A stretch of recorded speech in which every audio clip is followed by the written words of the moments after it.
Hello বন্ধুরা, শাশুড়ি মা রান্নাঘরে তোমাদেরকে অনেক অনেক স্বাগত। দেখো আজকে আমি একটা আলু ভাজা রেসিপি নিয়ে চলে এসেছি। এই আলু ভাজা খেতে অনেকে পছন্দ করে না। এইভাবে আলু ভাজা ভাজলে বাচ্চারাও খেতে ভালোবাসবে, বাচ্চাদের টিফিনেও দেওয়া যাবে। এইভাবে একবার বাড়িতে তোমরা ট্রাই করে দেখো, সন্ধ্যের সময় চা দিয়েও খেতে ভালো লাগবে। দেখো আলুগুলোকে ভেজে একদম জল ঝরিয়ে আলুগুলোকে ধুয়ে একদম জল ঝরিয়ে রেখেছি।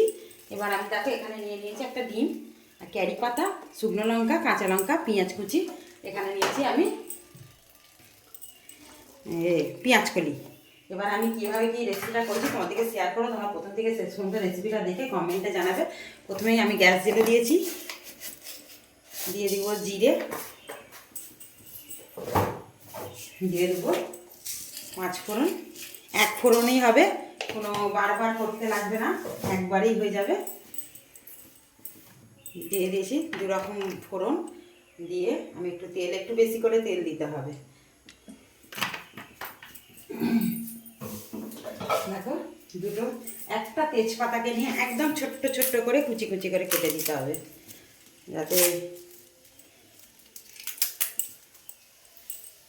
দেখো ফোড়নটা আমার হয়ে গেছে।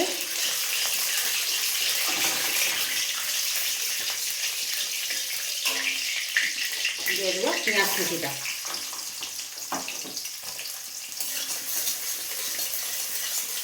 দেখো পেঁয়াজটা আমার হয়ে গেছে। আমি এবার লঙ্কাগুলো ফোড়ন দিয়ে দেবো।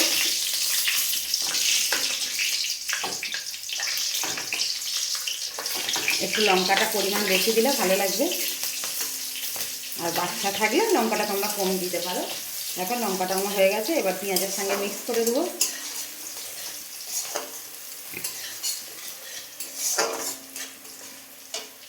আমি এবার ওই তেলেতেই দিয়ে দেবো ক্যারি পাতা।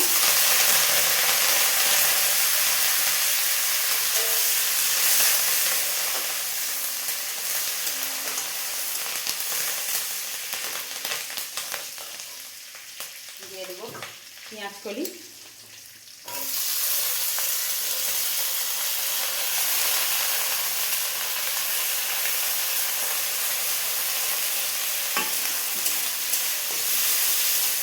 দিয়ে ভালো করে ভেজে নিয়ে তোমাদেরকে শেয়ার করবো। দেখো পেঁয়াজ কলিটা হালকা হালকা ভাজা হয়ে গেছে। এবার আমি আলুটা দিয়ে দেবো।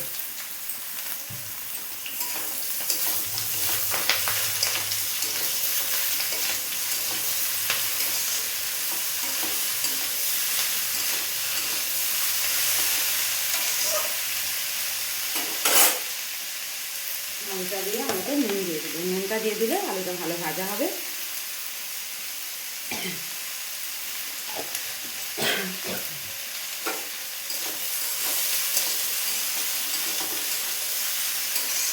এইভাবে চাপা দিয়ে দিয়ে আমি ভাজবো।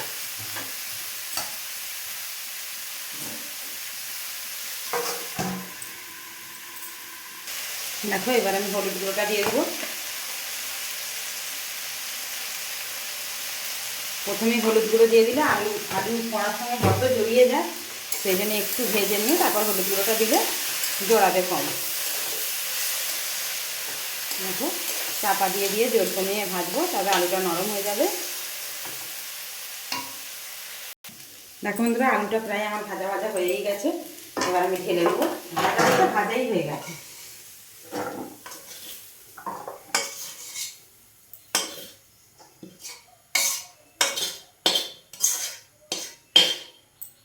ঢেলে নিয়েছি। এবার আমি কড়াতে একটু সরষের তেল দেবো।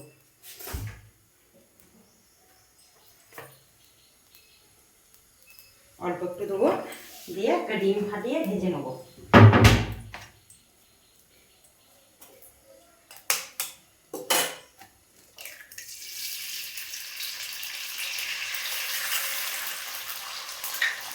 দেখো ডিমটা ভেজে নিই ঝুরি করে, তারপর তোমাদেরকে শেয়ার করছি। দিয়ে দেবো সামান্য একটু নুন, আর দেবো লঙ্কার গুঁড়ো, দেবো জিরে গুঁড়ো, ধনিয়া গুঁড়ো, আর দেবো আমি ম্যাগি মশলা। এটা ভেজে নিই। তেলেতে একটু নেড়ে নিতে হবে, কেন যেহেতু জিরে গুঁড়ো ধনে গুঁড়ো দেওয়া আছে। তেলেতে ভালো করে নেড়ে নেবো। দেবো ম্যাগি মশলা গোটা ম্যাগি মশলার অর্ধেকটা দিয়ে দেবো। দেখো ভাজা হয়ে গেছে, এবার আমি একটু আলু ভাজাটা আবার ঢেলে দেবো।